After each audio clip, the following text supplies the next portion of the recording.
Buying the wrong emergency radio means finding out too late that it does the wrong job. Because a crank, a solar panel, a flashlight, and a phone charger don't automatically make a radio emergency ready. Some radios are built to warn you before danger hits. Others are built to keep you informed after the power goes out. Those are different jobs, and in the next few minutes, you'll know exactly which job you're buying for, and the right radio for each one. The first radio most homes should buy is the Midland WR120B. This is not the coolest looking radio in the video. That's exactly why it's first. The WR120B is a dedicated NOAA weather alert radio. You plug it in, program your county, and leave it somewhere your family will actually hear it. A nightstand, the kitchen counter, a hallway shelf. Its job is simple. Sit quietly, listen for official alerts, and sound off when a warning matters for your area. And that's the part most people miss. The most important emergency radio isn't the one you crank after the power goes out. It's the one that wakes you up before the storm is on top of you. You get same localized alerts. That means it only triggers for your county, not the whole region. Battery backup on 3 AA batteries, and a loud alert siren. If you live in tornado, hurricane, flood, or wildfire territory, this is the right first buy.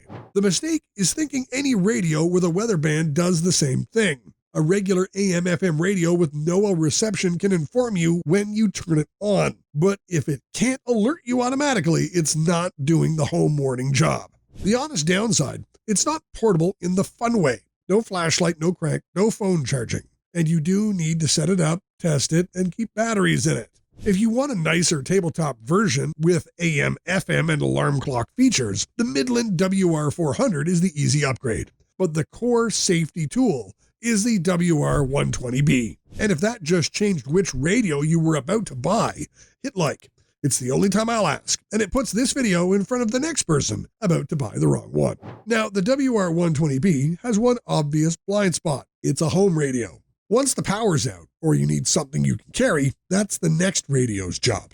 The Midland ER310 Pro is the classic emergency radio most people came here for. NOAA alerts, AM/FM, hand crank, solar charging, flashlight, USB-C, and a built-in battery. This is the radio for a storm closet, an RV, a cabin, or the family emergency bin. The reason to step up to the Pro is the battery. Plenty of crank radios look identical online, but their batteries are so small that the phone charging feature works better on the product page than it does in a real outage. The ER310 Pro's larger cell, USB-C, and multiple ways to recharge mean one device genuinely covers weather updates, local broadcasts, light, and some backup charging. But here's the mistake. Do not buy this as your phone charger. The crank and the solar panel are backup features, not a power bank.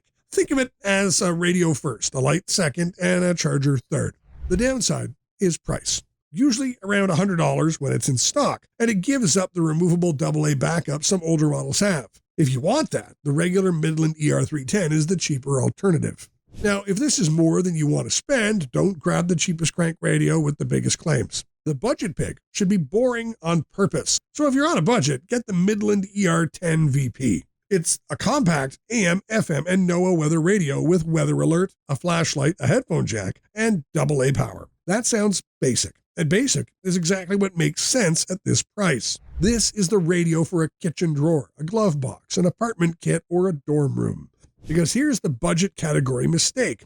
Cheap is fine. Fake preparedness is not. A no-name radio that advertises every survival feature, then delivers weak reception and buttons you can't figure out in the dark, fails you the first time you need it. The ER10 VP just receives clearly, works simply, and runs on batteries you can replace. The downside, no crank, no solar, so store spare AA's with it. And if you specifically want the cheapest crank and solar feature set, the running snail MD090P is the budget feature pick. Now, every radio so far can live at home, but for an evacuation bag or a car kit, size matters more than people think. For a go bag, get the Midland ER210. It's the smaller radio that still feels like a real emergency radio. AM/FM, NOAA weather alert, hand crank, solar backup, a rechargeable battery, flashlight, and an SOS beacon. But it wins this category on size, not specs. A go bag radio only works if you'll actually carry it. And that's where the big survival station radios lose. They look impressive on a shelf, then stay home because they're too bulky to pack. For home storage, bigger can make sense. For a bag, grab and go wins. The downside is battery capacity. The ER210 can top up a phone in a pinch, but keeping a phone alive for days is not its job. Which brings us to the scenario people worry about most, the outage that lasts for days. The answer isn't a radio with one more feature. It's a setup. For a long outage, separate the jobs. The radio handles information. A dedicated power bank handles phone power. The radio to build around is the C Crane CC Pocket. It's not a crank radio, and that's the point. It's a small AM, FM, and NOAA weather radio that runs for a very long time on 2 AA batteries. Keep a pack of spares with it, and you have an information source that never gets drained by your phone. Then pair it with a real USB-C power bank. The premium example is the Anker 737. 24,000 milliamp hours, multiple ports, and enough output for far more than a phone. But the rule matters more than the model. For most people, any reliable power bank in the 20,000 range does the job. This pays off the warning from earlier. If you drain your radio trying to charge your phone, you weaken the one device that's supposed to keep you informed. Yes, 2 devices cost more than pretending one crank radio does everything. That's the price of a setup that still works on day 3. Everything is linked in the description, the radios and the power bank options, and prices move a lot around storm season and sales, so check the current price before you buy. Now, here's the easy way to decide.